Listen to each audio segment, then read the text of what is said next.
Greetings, kings and queens, and welcome to Formula War Thunder. In this episode, we're going to be looking into the racing events. The racing events happen ever so often, and most times offer some decent rewards for the top 3 winners of the game. Now, let's get straight to the point. How do you get a fast lap time?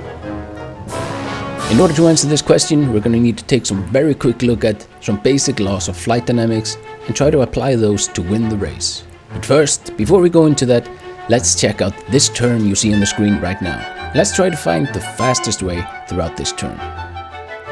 Now, the absolute fastest way throughout this turn is to take a shortcut, like the one you see on the screen right now. However, this won't do you any good, because doing so, you will skip most of the checkpoints and you will lose the game. The main objective of the racing mode is to go through all of the checkpoints as quickly as possible and finishing in the top 3. So what we want to do is basically take the shortest path possible, with exceptions, and I will explain those in a few seconds. So we want to avoid paths like these, and instead try to focus on flying a similar path as this one. This path, however, isn't perfect. The reason for that has to do with the distance you need to be from the checkpoint in order to clear it. The thing is that you don't need to actually go through the checkpoint. As you can see here, I am simply flying in close proximity to the checkpoint, which is plenty enough. So a better path would be to cut some corners so long as they are in close proximity to the checkpoint, but only do so if it gives you a speed or energy advantage as a result. What I mean by that is, if you're cutting corners but losing too much speed or altitude in the process, it will have a negative effect on your performance overall.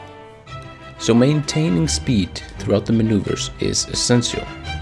But why do aircrafts lose speed in the first place? Well, this is a pretty complicated question which involves some quite decent understanding of physics and mathematics. But for the sake of this video, I'll try to explain it in a simple and comprehensive way. Altitude and speed. Here's what you need to know about altitude and speed in order for your aircraft to maintain a constant energy advantage throughout the race. Your aircraft essentially has 2 energy states. The first one is kinetic energy, which in this case refers to the speed of the aircraft. The second one is potential energy, which refers to the altitude of the aircraft. These 2 energy states can be converted from one to another, meaning that your plane is able to use its speed to gain altitude, and is also able to use its altitude to gain speed. This can essentially be observed by pitching up the nose of your airplane during level flight.